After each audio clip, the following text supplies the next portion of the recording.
शिवानी और आप देख रहे हैं एक न्यूज 24। टाइगर जिंदा है। सवाल ये कि बिहार में टाइगर कौन है? केंद्र में टाइगर प्रधानमंत्री नरेंद्र मोदी है, तो बिहार में आखिर टाइगर कौन है? चलिए इसका जवाब दे देते हैं कि बिहार के सीएम टाइगर का ताज लेकर चल रहे हैं। ऐसे में अपनी सक्रियता, अपनी भूमिका से प्रधानमंत्री की कुर्सी पर वो जाना चाहते थे, लेकिन अब वो ये दिखाना चाह रहे हैं कि बिहार में वो 2005 से सत्ता पर काबिज है, तो वहीं यहाँ के टाइगर है, तो उनका जंगल भी यहीं रहेगा। ऐसे में आपको बता देते हैं कि नीतीश कुमार अपनी सक्रियता, अपनी भूमिका से सत्ता पर लगातार काबिज होते आ रहे हैं। क्यों ना वो दल बदल का टेक्निक हो, चाहे पलटबाजी का सिलसिला हो। ऐसे में आपको बता देते हैं कि बिहार के सीएम नीतीश कुमार ने जैसे ही ईडी गठबंधन यानी कि महागठबंधन का साथ छोड़कर जनवरी में एनडीए के साथ आए थे, तो एनडीए ने यह अनुमान लगाया था कि नीतीश कुमार की ये जो दल बदल की नीति है इन पर भारी पड़ेगी और वो आने वाले दिनों पर जनता इन्हें सत्ता की कुर्सी पर बैठाने से पीछे हटेगी। लेकिन नीतीश कुमार ने इस लोकसभा चुनाव में हर चीज साबित कर दिया कि ना ही मैं बेवकूफ हूं और सत्ता पर काबिज रहने का इकलौता नाम सीएम नीतीश कुमार ही है। ऐसे में आपको बता देते हैं कि लोकसभा चुनाव से पहले यह कयास लगाए जा रहे थे कि बीजेपी के तरफ से सीएम बनाया जाएगा, क्योंकि नीतीश कुमार को चेयर यानी कि कुर्सी नहीं सौंपी जाएगी सीएम की, और एक चेहरा सामने लेकर आया गया, नौजवान बुद्धिमान, जैसा कि नाम आपको बता दे सम्राट चौधरी। सम्राट चौधरी का नाम जो था वो चर्चा में कई दिनों से बना हुआ था कि वो सीएम पद पर काबिज हो सकते हैं, लेकिन यहां पर विराम लगा दिया गया। चलिए एक चीज आपको बता देते हैं कि बीजेपी का एक फंडा है कि अगर उनके क्षेत्र में या उनके पार्टी में या उनके समावेशी रणनीति में अगर कोई आता है, तो ऐसे में वो एक ही पद पर टिकेगा, ना कि उन्हें दो पद से नवाजा जाएगा।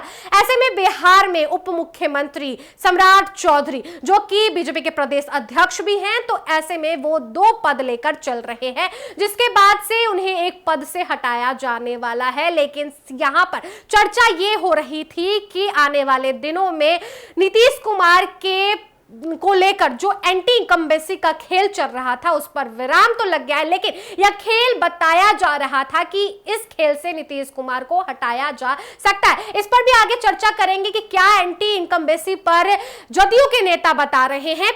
इससे पहले यह आपको बता दें कि सम्राट चौधरी का जिस कदर से नाम सामने आ रहा था, उससे यह बात निकलकर सामने आई कि बीजेपी की तरफ से कोई चेहरा नहीं है सिवाय सम्राट चौधरी के। चिराग पासवान का जिक्र मैं यहां नहीं करना चाहती हूं, क्योंकि उनका प्रेम, जनता का जो उनके प्रति प्रेम है वो एक अलग मिजाज सेट कर रहा है, इसलिए अभी उनका नाम लेना यहां पर वाजिब नहीं होगा। लेकिन सबसे बड़ी बात यह है कि सम्राट चौधरी अब ये खुले तौर पर कह दिए हैं अपने पार्टी से भी और जनता के बीच में भी कि मैं प्रदेश अध्यक्ष के पद पर ही खुश हूं।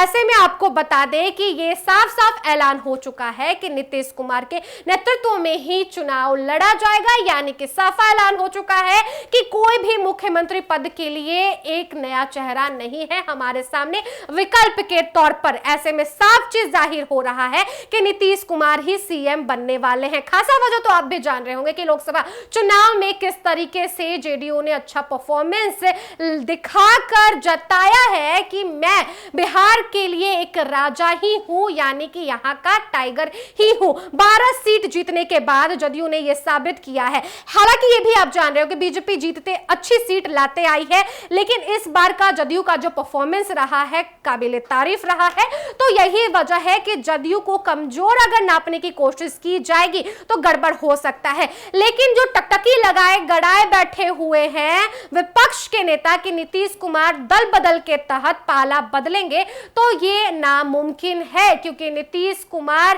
के नेता, वरिष्ठ नेता विजय कुमार चौधरी ने साफ साफ कह दिया है, खास खास तौर पर उनके प्रिय नेता कि नीतीश कुमार पाला नहीं बदलेंगे, और ये जनता ने साबित किया है, ना कि खुद नीतीश कुमार ने।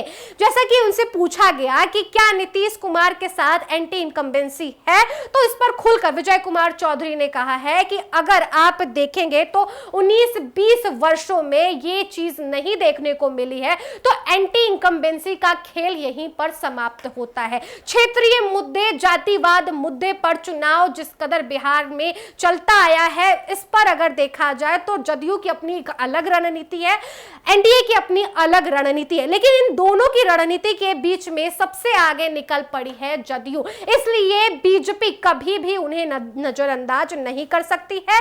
ऐसे में विधानसभा का चुनाव पास में है, तो क्या कुछ खेला होगा, क्या कुछ खेला कर सकते हैं। यहां पर आपको बता दें कि बीजेपी ने सोचा है कि अभी से अगर नीतीश कुमार के सपोर्ट में नहीं रहेंगे तो ये कभी भी दल बदल कर सकते हैं। ऐसे में हम रिस्क नहीं ले सकते हैं, तो इसी वजह से अभी से ही ये प्रचार प्रसार किया जा रहा है। जी हाँ, मैं बिल्कुल यही कहूंगी कि प्रचार प्रसार किया जा रहा है बीजेपी के नेताओं के तरफ से, जदयू के नेताओं के तरफ से। हालांकि जदयू के नेताओं के तरफ से अपने प्रिय नेता के तरफ ये प्यार साबित हो रहा है, लेकिन बीजेपी यह साबित करना चाह रही है कि मैं नीतीश कुमार के नेतृत्व में चुनाव लड़ाकर यह साबित करना चाहता हूं कि नीतीश कुमार हमारे लिए महत्वपूर्ण है और उन्हीं को कुर्सी देंगी, यानी सत्ता में फिर से वही काबिज होंगे। ये बीजेपी साबित करने की कोशिश कर रही है। इसलिए मैं आपको ये बता रही हूं कि आप लगातार देख सकते हैं कि बीजेपी के, समाज कीजिएगा एनडीए के तमाम घटक दल ये बार-बार चर्चा कर रहे हैं कि नीतीश कुमार के नेतृत्व में ही चुनाव लड़ा जाएगा, यानी हमारे मुखिया नीतीश कुमार ही होंगे। तो ये साफ ऐलान हो चुका है कि यहां पर कोई रणनीति नहीं है। आने वाले विधानसभा चुनाव में भले ही मेहनत विपक्ष को करनी पड़ेगी, लेकिन एनडीए की सरकार फिर से बनेगी और नीतीश कुमार प्रमुख चेहरा होंगे। विपक्ष अपनी तैयारी कर ले, इसका भी दावा किया जा रहा है। हालांकि तेजस्वी यादव ये दावा कर रहे हैं, हालांकि पटना में वो अभी मौजूद नहीं है। कहां है, इसका सूत्रों के हवाले जो जानकारी निकल कर आ रही है कि वो अभी थोड़ी सी दूरी बनाकर चल रहे हैं। हालांकि उनकी अपनी पर्सनल जो काम है उसको लेकर बता दें आपको कि तेजस्वी यादव ने ये खुलकर दावा किया कि नीतीश कुमार पाला बदलेंगे, नीतीश कुमार पार्टी बदलेंगे, गठबंधन बदलेंगे, और ऐसे में नीतीश कुमार अंदरूनी खेल कर सकते हैं। लेकिन अंदरूनी खेल कैसे हो सकती है? बीजेपी तो नीतीश कुमार को रखने के लिए पहले से ही प्लानिंग बना के चल रही है कि नीतीश कुमार के लिए ऑप्शन पर ऑप्शन दिए जा रहे हैं, यानी आपको ये भी बना दूंगा, वो भी बना दूंगा, आप बस हमारे साथ रहिए। यानी टाइगर जिंदा का जो टाइटल है वो नीतीश कुमार पर सेट कर रहा है। हालांकि इस पर आपकी क्या कुछ राय है, आप हमारे कमेंट बॉक्स सेक्शन में लिखकर जरूर बताएं। इस वीडियो को आप हमारे यूट्यूब चैनल एक न्यूज 24 पर देख रहे हैं तो हमारे चैनल को सब्सक्राइब कर लीजिए। फेसबुक पेज पर देख रहे हैं तो फेसबुक पेज को लाइक कीजिए, फॉलो कीजिए। मिलते हैं अगले वीडियो में, तब तक के लिए धन्यवाद।